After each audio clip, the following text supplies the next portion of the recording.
Hi, everyone. Good morning, good afternoon, and good evening, depending on where you're signing in from. Thank you all so much for joining.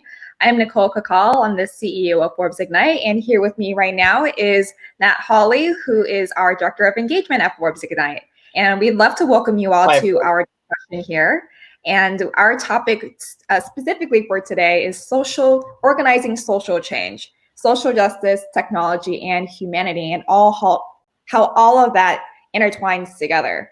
So to give a brief overview of what Forbes Ignite is and what we're all about, we are the Innovation and Social Impact Coalition of Forbes Media, which means we are a network of like-minded people all coming together to solve the world's most pressing systemic challenges. And so here with us today, we have an all-star group that's here to discuss social justice and how technology might play a role in facilitating the organizing of social justice initiatives and creating better conversations for humanity. And so the first guest that we have is Clyanna Lightbourn, who is a statewide civil rights organizer for the Citizen Action of New York and a founding member of Black Lives Matter in the chapter of Upstate New York. So thank you so much for joining us, Clyanna. Thank you for having me. Next, we have Nia Adams, who is a community organizer from the Long Island Coalition. Thank you so much for joining us, Nia. Absolutely. Thank you for having me. And last but not least, we have Jorge Rios, who is the CEO and founder of Bridgefy, a software company dedicated to building mesh networking technology to help people all over the world connect with each other and organize, especially when they don't have Wi-Fi or internet access. So wonderful. Hi, everyone. Hi, awesome. Thank you for the invitation. So we would love to be able to start off, because I know we had a great discussion started just yesterday, actually. And we'd love to be able to pick up where we left off. And so I'd love to toss that over to you, Nia, specifically around what we discussed around basically the basics of how to get started, especially when you want to amplify your voice. You want to be able to have mutual aid among people in your community, but you don't really know where to start. Let's just bring it back to the basics. And I'd love for you all to speak about that. Absolutely. So we're living, I know we all hate this word now, but on unprecedented times, right? Where we can't be in community the way that we traditionally have been. And so that is also playing a part on how we're like renegotiating or navigating how we community organize, how we provide quote unquote mutual aid, which is kind of a somewhat new buzzword now, not that it's a new concept. And how we, do justice and liberation work. A lot of times people will say, well, I don't know how to get involved. What do I do? Do I go to a protest? Is it safe to go to a protest? So on and so forth. But there are different ways in which people can get involved. Technology plays a huge part in it. Technology, look, we're doing a panel from across everywhere. It's something we wouldn't be able to traditionally do or had been thinking about. So we're talking about in this moment, if we're talking about criminalization of youth and of mental health and to access, technology can really revolutionize that. Even in the cases of mutual aid, when and I prefer like the terms of direct giving or reparations, right? Reallocating of resources and money, which can be done digitally. And it's so important, so imperative now because we're seeing a multitude of crises impacted on top of each other. So there's a health crisis going on. There is a criminalization crisis going on, housing and economics that is affecting a mass majority of folks across the spectrum. And so it's really great that we can be in these spaces and start to organize for the the better of the community.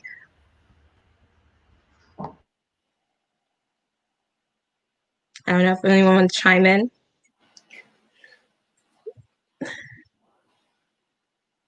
I have to second everything that Nia said. We are, this is a novel time for all of us. We're in the middle of a pandemic. We're in the middle of a number of uprisings demanding justice for marginalized populations. And we're also seeing the ways in which our social constructs that we've built on capitalism and a number of other quite shaky foundations are really coming apart at the seams. We're seeing that the ways in which we ran our countries and pretty much ran this planet is not sustainable.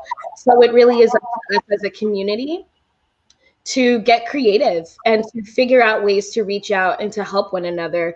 Like Nia said, direct giving is really important, and it's not, you know, direct giving to United Way or something. There might be a family in your neighborhood who might be food insecure. There might be a family who needs help paying for Wi-Fi or paying for their lights, or might be on the brink of eviction. There are just so many ways to really help nowadays, and you don't have to give hundreds of dollars. Just give what you can, and also really pay attention to the news cycles. I know that there are always bad news, but really like paying attention to local news and paying attention to legislation and elected officials that are moving in your community. Figure out who your electeds are and reach out to them and ask them, you know, what are you doing to make our communities safer, to make our communities more accessible to everyone?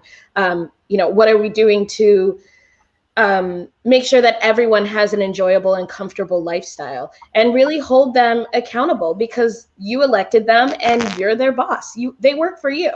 So. Yeah, just like to echo what Clyanna said. I completely agree. I think that there is a very much sharper, very much larger gap now, because there's less jobs and less money in people's pockets, and we see the problems that have always been there just be emphasized, you know, and people are trying to help and people are trying to participate in their community, but oftentimes we believe that, oh, I'm just a normal person. I'm just one person. I'm just trying to help, but I don't know how I can improve the way that things are in my state and my country in general. But we can definitely start with helping locally. Like Clyanna said, we can shop local, we can volunteer, you can adopt a kid, adopt a student, or adopt a whole family, and in the way that you could potentially pay for their Wi-Fi, help them pay the school bills, help them buy books for school. And I think that all those small changes, as we see them growing and as we see more and more people getting involved, we will see them ripple into, like they said, into local legislature, and then also move into state, and then hopefully improve the way that things are on a nationwide scale. Amazing. And guys, I hope you don't mind me chiming in here. With like the election that has just happened, it seems very topical to bring this up, but there's so many people who are not, like, say, American citizens that cannot vote. So how would you recommend that they're able to contribute in terms of the change-making process? I'd say that an important part of participating, other than if you're not able to vote, you're still in a position where you can have a huge impact on your community. And that's basically helping raise awareness of what the issues are and how to solve them. And addressing your state, your local government, like Clyanna said, they work for you. And I believe that just because you can't vote them in doesn't mean that you can't influence others to vote them in or out, in this case. And I believe that there is much more that you can do that other than just go to the ballots, you know. And it's basically just staying in participation and just being able to distribute the wealth that we have, and just be able to provide other people with the same opportunities that you have in a certain way. Yeah, I'd also like to chime in that really knowledge is power. And for folks who are luckily on the sidelines watching this election, there's a lot that you can do. You can reach out to your friends in the US and maybe buy them chocolate or a cake or flour.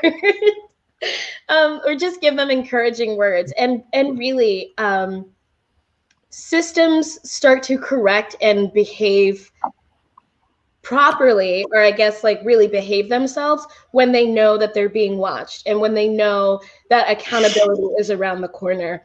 So really just familiarizing yourself not only with maybe electoral politics in the US, I mean, like, don't get super into it because your head will explode, but maybe just like get an idea of why, why things are going the way they are. I mean, you could read probably 2 articles or so. Associated Press, Vox, and Vice are really great resources. BuzzFeed is actually a good resource too, surprisingly.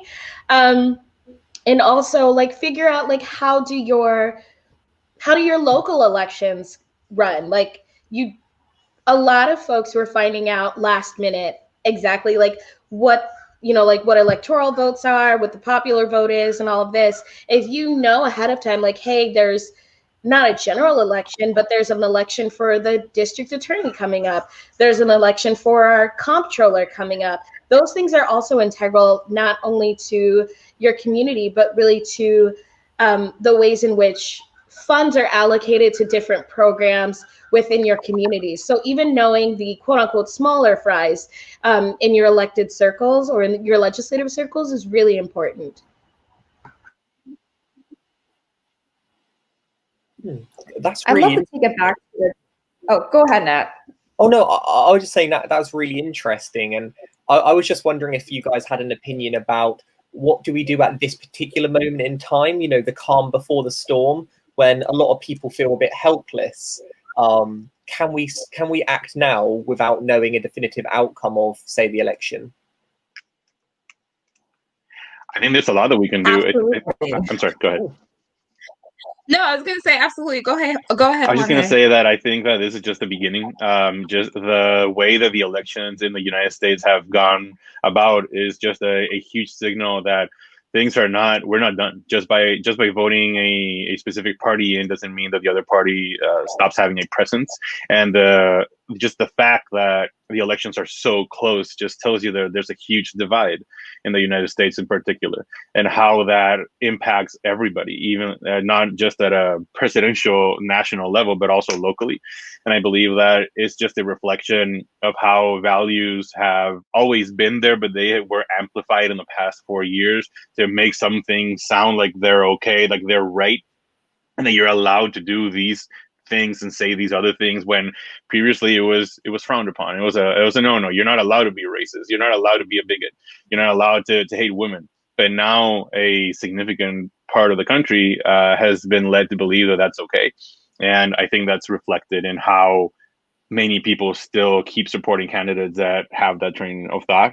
And I believe that now there's a lot of work to do. There's a lot of work to do to mend those hurts and to educate people to not go back, but to keep improving in a way that we become more educated and more cultural, in that we respect each other regardless of what your political affiliation is and regardless of what you believe in and whatever other topics that the politicians touch on. But just basic human decency is something that I think we need to work on severely. I want to plus one and also speak to what Nat asked was, can we or should we be getting involved now? And it's absolutely. By far, revolution, social change happen because people, community decides so, and not our elected officials, not, the 1% or what have you. I don't mean to drag Clyanna into this, but to speak about like the ways in which we have been organizing community way before this so-called political divide that we're seeing right now in the United States for years, right? Like Black Lives Matter movement started in 2014, I believe. But it's honestly a continuation of civil rights movement. These things don't happen in vacuums. And not to be like quote Netflix shows and stuff like that, but like time isn't linear. It's confetti. It's happening all at the same time. And so this movement that we're seeing right now is not separate from the civil rights movement of the 60s or the 40s or women's liberation around the world, honestly, and the intersections of that. And so I would honestly say it's even more important imperative now that people get involved regardless of what our elected officials are doing. And by far, that's the reason why we have seen change in a variety of ways. That does lead to legislative change. And when I say that, I mean to say that, for instance, I'm in New York, right? Many of us, community members, formerly incarcerated folks, so on and so forth, were fighting for pieces of legislation that have been around for years that the governor or the Senate was not passing, it wasn't progressive, or it wasn't progressive or conservative enough, whatever, what have you, whatever the excuse is. But during, some uprisings, protests, rallies, press conferences, we got it, and we got it by far because more people were turning out and saying, you need to do this thing right now because this is what we want. And we got the repeal of 50A, a variety of other criminal justice things. Some things were pushed back in ways that we didn't want to see, but people provide pressure that turn the hands of people that we elected. And so if we're supposed to be a representative democracy that represent the people, then the people are the ones that have the power. You are the bosses of the government.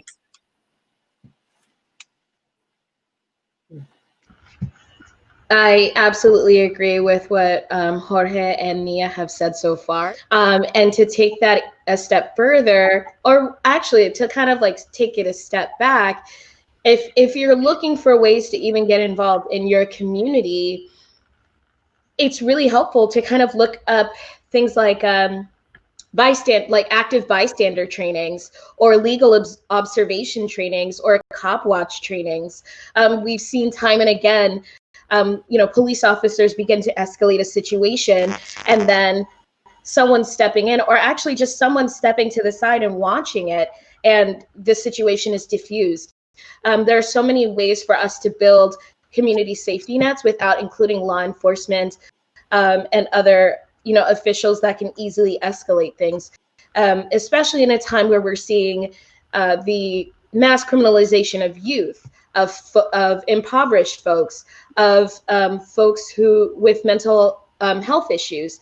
It's really important for us to kind of build this safety net for one another and figure out ways to kind of use contacting law enforcement as the very last choice. And that is something that will keep our community safe on the whole.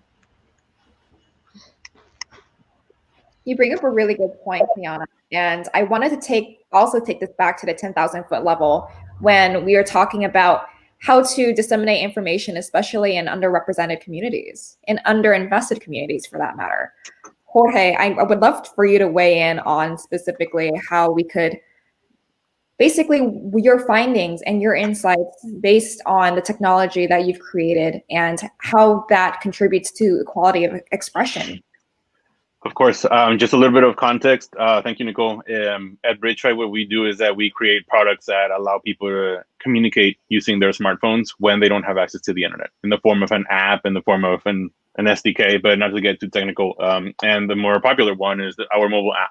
It's called Bridgefy. And it's basically a messaging app that works without internet. So you can use it when you're in the middle of nowhere after a natural disaster, or more recently, and especially when you're surrounded by thousands of other people on the streets.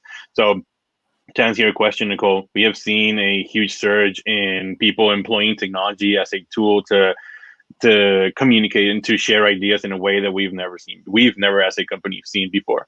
And it is basically promoted by the fact that people can now congregate, can now have the power of the internet, can now have the knowledge that their voice matters, and are congregating more and more and just demonstrating politically. And we've seen it in Hong Kong, we've seen it in India, in the United States as well, Nigeria more recently.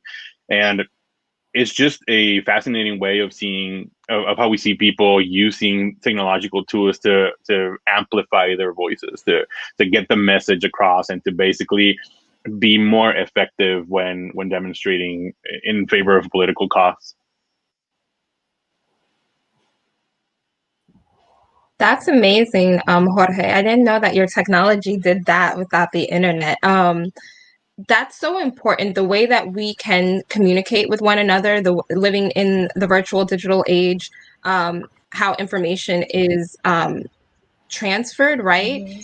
It honestly can be, I mean, I don't want to get super heavy, but life or death. It can be the reason why people get resources. And when I say that, I mean like by far, right? a lot of us here found out about George Floyd via the internet, Breonna Taylor via the internet. But also there have been instances, where protesters that are meeting, state-sanctioned violence against them are being provided help from people across the country, from people across the world, telling them you should use baking soda and water mixture for tear gas or milk. Their crowdfunding is not just your immediate community, but now it is being disseminated from the worldwide community. Looking at Black Lives Matter, you're seeing, that's started off essentially as an American movement, but you're seeing BLM protests around the world. You're seeing it in Puerto Rico. You're seeing they had one in Germany and Korea, because there's this understanding about what it means to be Black in this world. That is largely due to the ways in which we can communicate now, which is why technology is so important and imperative, and that we provide that access to our most marginalized, most impacted folks, because they have voices and they are like the experts in not only their oppression, but the resources that they need to get out of that oppression.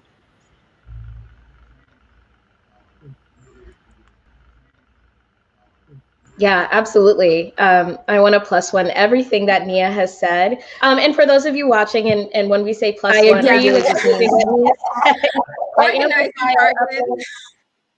yeah, sometimes we get lost in it.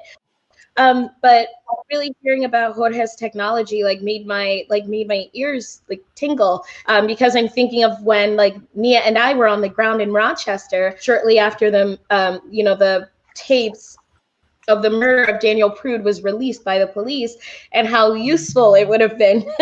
Yeah, since they shut down our message, I could not text anyone. My phone did not work. So yeah, that would have been helpful. Yeah, just to be able to have options to communicate outside of outside of platforms like Facebook and Twitter and even Signal sometimes is not as reliable as we'd like it to be. So Jorge, thank you so much for the work that you're doing and the app that you're building that I definitely want to hear more about later. Thank you guys for your words. If there's anything that we can do to help, we're fans of your movement, and we just like to provide tools that can amplify people's voices, like I said earlier. And if there's anything that we can do to help and make you guys more effective, then just count on us as well. So guys, I was wondering, so technology seems to have so much amazing potential to make social change, but I was wondering, how do you make sure that it's meaningful? Because most people are just social media activists, just liking. How can you take that a step further? You're passionate, you're empathetic, but how do you add meaning behind it? Talk to your friends. Yeah, I think that's step one. Not everyone has the same newsfeed as you. Not everyone has the same timeline as you. Sometimes it's as easy as saying hey, did you hear what's going on in Georgia right now? It's, I'm really having these feelings about it, and I would love to process with you. That person might know what's happening in Compton, but they don't know what's happening in Georgia. And then when the two of you have a conversation, you realize that pretty much the same thing happening in Compton is happening in Georgia as well. And how can we get involved? How can we do something? So it really is about having those conversations with people close to you and actually correcting some of the language and, providing additional facts that might help them understand another person's humanity. That is so important. That's really baseline what we need for folks to acknowledge and respect, not just tolerate, but embrace and respect people who are different from themselves. Completely agree. And I think that a huge factor in that, and when you start having conversations with your friends and family and loved ones, and even strangers on the street, is to be prepared and equipped with facts, with news articles, by reading news articles, by listening to people that are known to not be liars, and to pay attention to news sources that you honestly believe are truthful. And I believe that once you're equipped with knowledge and you're educated, then you can start having those conversations instead of having to, like you said, on social media, at least said Nat, on social media, everybody knows everything and everybody has an opinion and everybody's an expert on everything. But oftentimes people are convinced that their point of view is true without doing any research, without doing their homework. And I believe that in order to change your community, in order to change simply like your office building, if you will, you can start there, is to educate yourself with what's true, what's needed, and what makes sense, and what would be the best for the common good, and then start taking action based on that. You spoke a lot about like trusted news, and I'm kind of interested. How do you find trusted news? Because I find the way that algorithms work on platforms like Facebook, it's that they create echo chambers, and we're only regurgitating the same material. So whether you're on the left or on the right, how do you make sure you're exposed to a broad range of opinions? Watch both. Watch all. Speak to people in those communities. Look at cite sources. So and it kind of connects to what you asked before. It's like, how do you make your involvement meaningful? So to combine those two questions is about how do you make your involvement meaningful, and how do you gauge the validity of your news sources. First prongs I would say is it starts with yourself. You should be questioning yourself and why you have thoughts and opinions about certain things, who taught you that, why, what is the opposite perspective, really about decolonizing the way that we think. So sharing something is great. It is. If you want to get involved, that's the first step. It's easy. What you want to do is check sources. So you see something like, hey, Jorge stole an apple out of the store. You shared it without checking sources. And what happened is Jorge's brother works for the store, and he gave him that apple. It's not stolen, and there was no hoopla going on about what happened. But by sharing something before kind of looking for validity around it, if people are more concerned about being first before being correct, that's a problem, right? You need to know why what happens. Disseminating news sources is hard because of algorithms. And I think that's an interesting, actually, I would want to parrot that question also, because it is a technological thing. Algorithms are technological, about what we're receiving and how we're receiving it. Mm-hmm. Absolutely. I actually have like a little post-it on the side of on my computer that says that actually uses some of the information that I received from that I read from an NPR article in 2016 on how to disseminate real and fake news. Typically, I actually just, when it comes to American news, I actually look at international news stations. I'll go to Al Jazeera or I'll go to BBC, where they're not as invested in getting or I guess they're not as biased in some way of getting the stories. You can pay attention to the domains and the URL. .net is usually not legit. I mean, not to say it's never legitimate, but really looking at .com or .org, those help. Looking at the About Us section, looking at quotes in the story. If a story has a lack of quotes, but it's talking about something that conversations have been with electeds or something, there's been conversation. Why wouldn't they have a quote in the story? Look at who quoted the story, and also look at the comments. Sometimes the comments can really give away whether or not a story is legitimate or not. They're supposed to get the reader, headlines are supposed to get reader attention. But sometimes they're written in exaggerated language. And if it gets a lot of, it's hard to, I don't know. I feel like if it gets a lot of like biased or like harsh language, you should maybe just double check like the sources. Sometimes there are news stories that garner a lot of, harsh comments, of course. And also do reverse image searches. We're seeing more and more that articles and claims are being made on like false or doctored images. Just being able to, copy that image and put it in Google or kind of like find the script behind it will really help you also understand like where this is coming from, where that picture might actually be from, and whether or not your source, your news source at the moment is trusted. Yeah, I completely agree. I think that a lot of people mostly just read the headlines and start giving out their opinions on social media based on that. But we need to read beyond the headlines. I believe that also, like you said, checking the author, like also because you can have an author publishing something on a trusted website. That doesn't mean that it's what they publish is true, and that it should be published, And so I think that it's reading beyond the headline, checking the author, and also what is the support behind that story? Like who else is publishing it? Who is validating that what they're saying are facts? And I think that a lot of common sense has to go into it. Which in turn becomes a problem because we don't all have the same type of common sense, if you will. But I believe that if we base our opinions on facts, then we will grow as a community. And I think that's something that we should be working on in the next few years.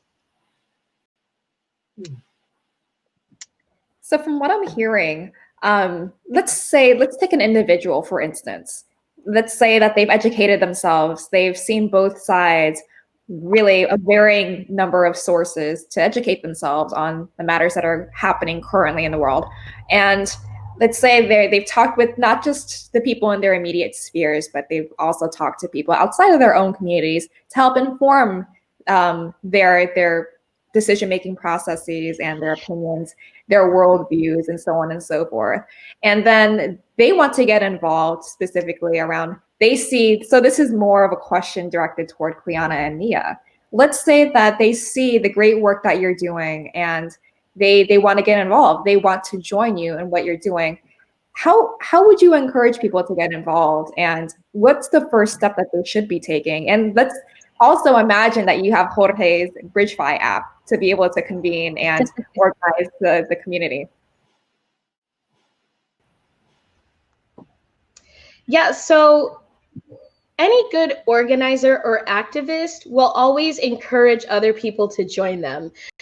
We have a rule of thumb that no organizer or activist should be doing anything by themselves. If you don't have someone in the community kind of shadowing you or learning the skill or trade from you, then you're not really organizing. So I know that myself and Nia are always sharing different resources, always sharing ways for folks to get involved through our social media, whether it be Twitter or Facebook, or like on our organization websites. And also like find the grassroots organizations in your area. They're typically underfunded. They're always looking for volunteers, and it's really easy to find your niche within those organizations. Citizen Action, for example, we cover so many different issues. We have like civil rights and criminal justice. We have climate. We have education. We have housing. We have labor laws, and there really is something for everyone if you are looking for a way to get involved. So really find so through reading local news, you will usually find local organizers or activists, and then following them on social media or on some of the networks that they might be on, Twitter or what have you, you'd be able to also find like organizations or other projects that they're involved in that you can also join. I would organizer jargon +1. But if people see things that are going on, they see organizers, activists, what have you, activists being community members. It's not a job you apply for. I would say, one, reach, if you see something that you're interested or passionate about, you see that someone's, reach out to them directly via their socials or what have you, or if you see like, hey, this person is part of this organization, go to their organization's website and contact them that way. You know, I know Clyanna and I are both part of a variety of different statewide organized coalitions or networks or what have you. So there are many times in which, you know, where I'm located, that work is not being done directly in my community, but it's being done in, you know, a city an hour away from me or what have you. And being able just to get that, like, this is happening across the state. This is how you can get involved with this. Direct giving is super revolutionary. And many organizations or spaces might tell you, like, look, we don't get involved with that because that doesn't change the system. And that's true. Individual giving may not change the system, but people can't wait. And when I say that, it's if someone needs, you know, $10 or money towards their light bill, they have kids, and you can give $10 for that, cash app them $10. Does it change their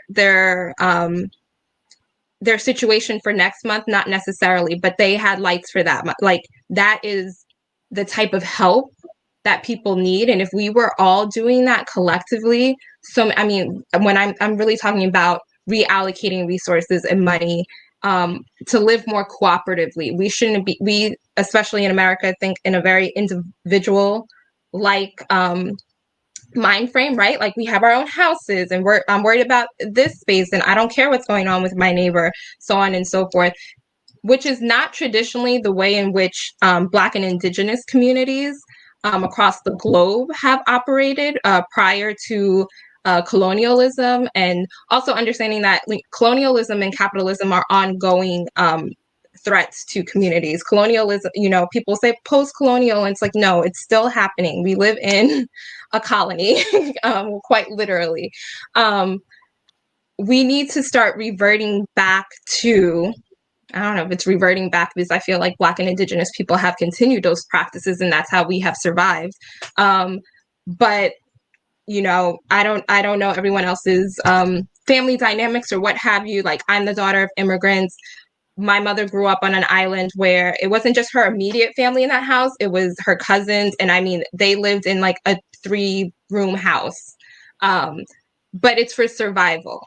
And so if we're thinking about that in the American standpoint, is Clyanna needs $100 towards her rent. I don't have $100 to give her, but guess what? I have $5. I'm going to send her $5. And if we all sent what we could drastically change her life. That's incredibly important. Resources and money matter when you're talking about liberation work. So that is one way you can get involved. And also, if you don't see it in your community, you can start it. And when I say that, I've lived in places where there isn't a big community organizing base. Start a meeting with your family, with your close friends, about how you're going to change one person's life, 2 people's lives, your community. You want to get on the school board. You want to run for a community board, like a civil city council or something like that. These are all ways in which you can get involved. Yeah, I absolutely agree. And I know it sounds kind of scary when it's like, oh, do it on your own. But like, when you do this work, you're never on your own. You can always contact, like Nia said, if the work's not happening in her area, it's happening somewhere nearby. You can always contact someone else, someone at another organization, like, hey, I'm interested in doing some criminal justice work in my area, but I have no clue how to even start it. It is so likely that they will have many toolkits to give you, many ways to open up conversations with your electeds, many ways to open up conversations with your community. They might even have trainings or, or talking points or one-page fact sheets for you to hand out to your community. And really the way to even start engaging your community is to know the hotspots. In certain places, the park is super popular, the corner store is super popular, the church is super popular, or the community center is really popular. Those are the places where you want to start, you know, putting up notices for events happening, and also connecting to people who are like well respected in the community, like those unofficial community leaders, the people that everyone knows for some reason or another. Those are really great people to build, like do collaborative projects with, and really to build allyship with, because it's kind of like, if they say you're cool, the community will think you're cool, and they will be more likely to help you. Well, guys, on that, I do have a question, because you've really made me passionate, like, to get out and do something.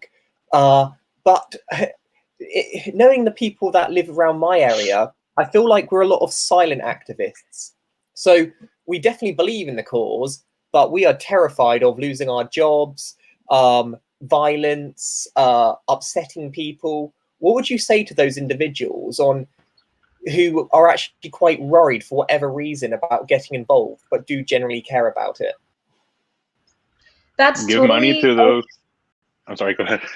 No, go ahead. I was gonna say, ahead. like, if you're, and it's okay to be afraid, because the repercussions of getting involved can be very, very drastic for some people. But there are always ways of getting involved, albeit indirectly. Like, if you don't want to go out and protest on the street, if you don't want to publish anything on your personal social media pages, that's fine. You can always donate money to Clyanna and Nia, for example, and they will. It's a cause worth championing, and just like you guys said, just sharing the resources so others are empowered to carry on that fight. That's also participating. Absolutely. You know, shadow organizing is a thing, and that's because a lot of people do have their livelihoods, their jobs, pretty much everything threatened. I know that myself. I know that Nia have definitely been on people's radars for the work that we've done. And it, you know, things like direct giving, I say it again and again, it really can change the people in your community. And also just giving opportunities to do things like calling your elected official, or sending an email to your elected official, or sending a text message.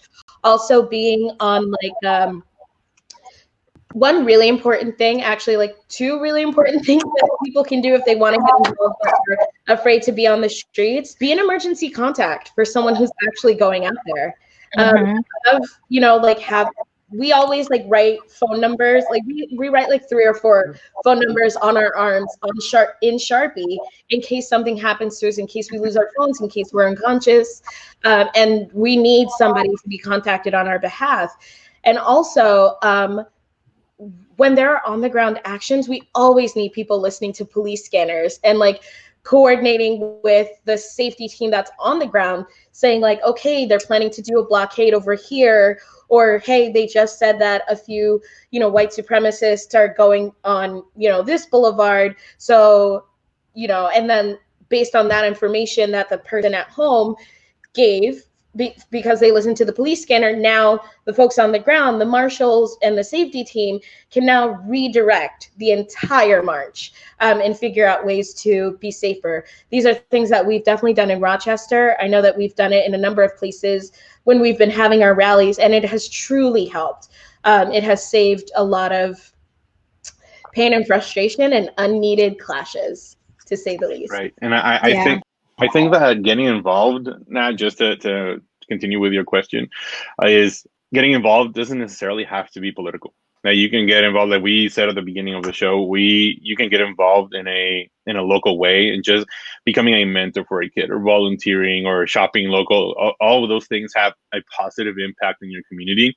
And if you see, for example, an underserved community, and you help them out in a way that empowers them and allows them to keep going, then you don't have to get political. You don't have to be sharing a specific kind of article on your social media page. You don't have to be out on the streets if you don't want to, if you're afraid. But there are many, many other ways that you can get involved in a way that you will let people become educated, that you will allow people to keep going to school, to keep going to work, to keep having the lights on at home, for example, which is very, very important. And you can do that. And by enabling those people to thrive, then your causes are impacted positively.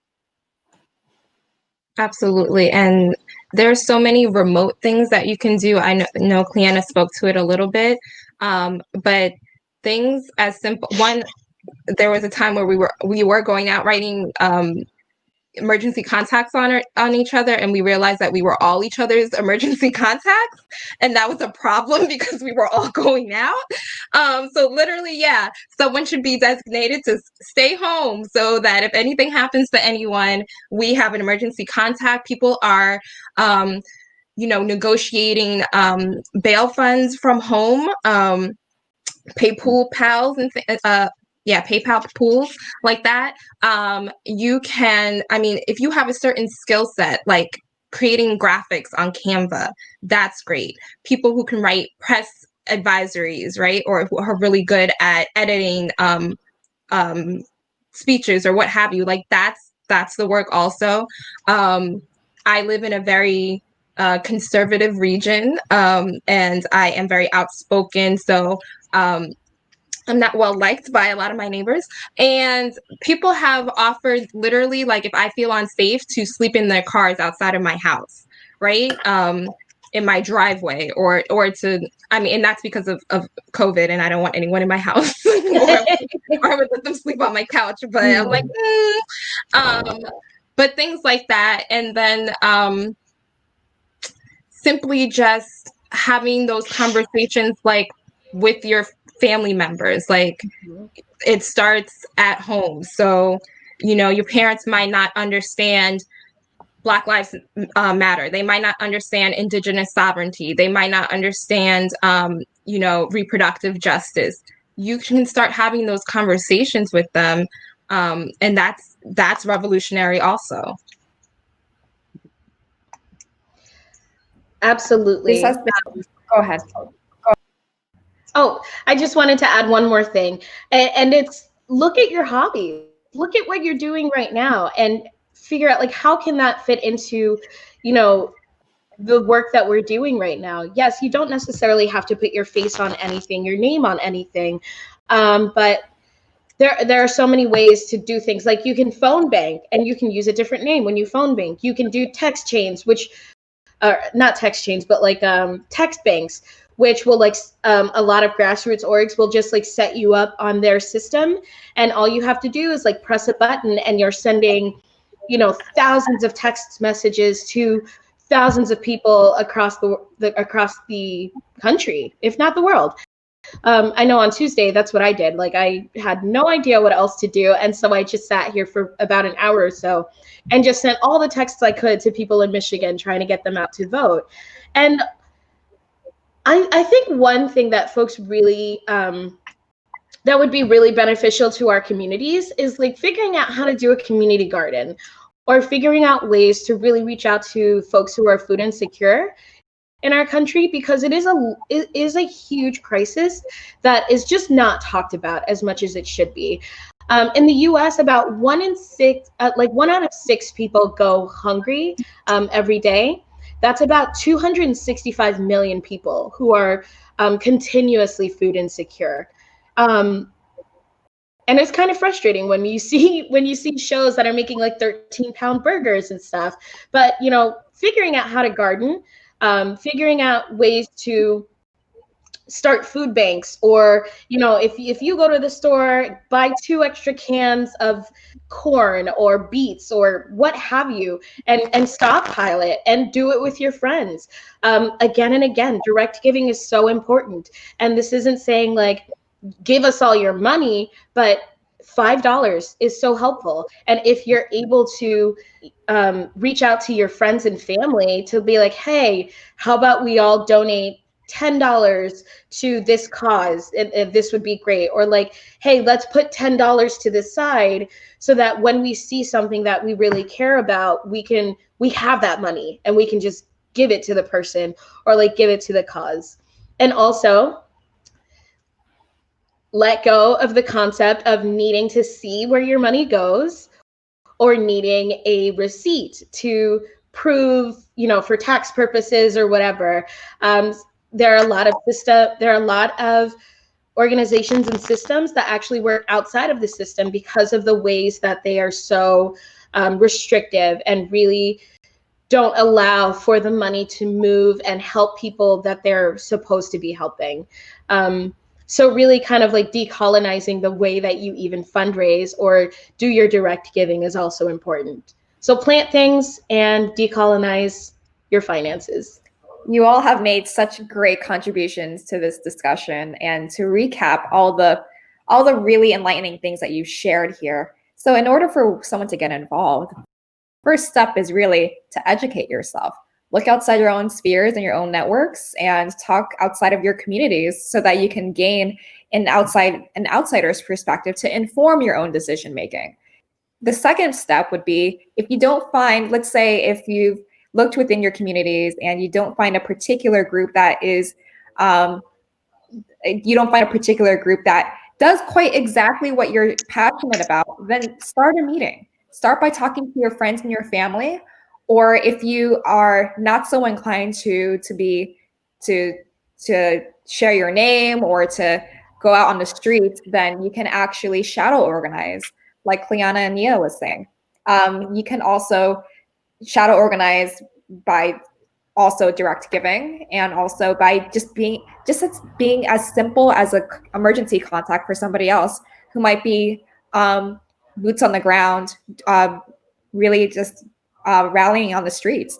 And also utilize your skill sets, utilize your talents, whether that's through graphic design or through something that you can do virtually without necessarily putting your name on it. You would be a tremendous help to those who are organizing within the community.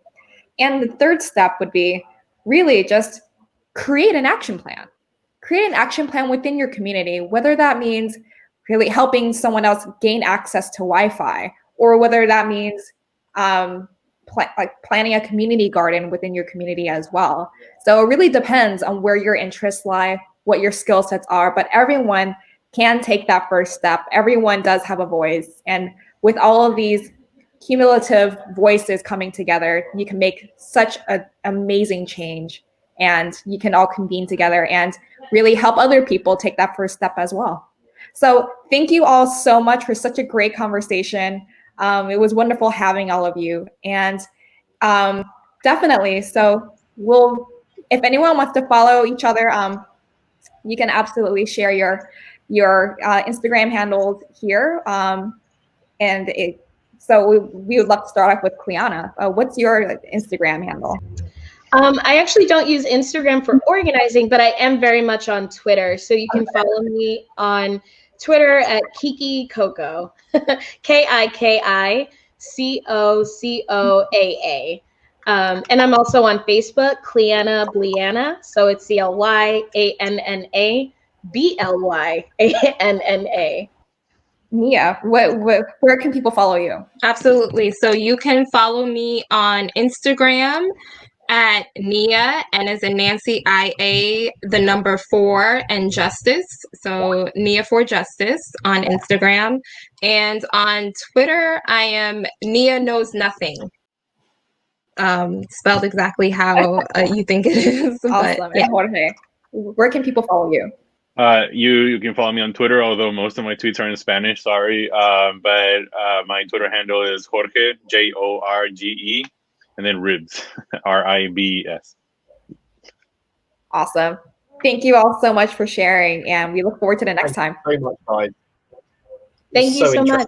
Interesting, and I've got so many ideas. Thank you. Thanks, everyone. Happy Friday, everyone.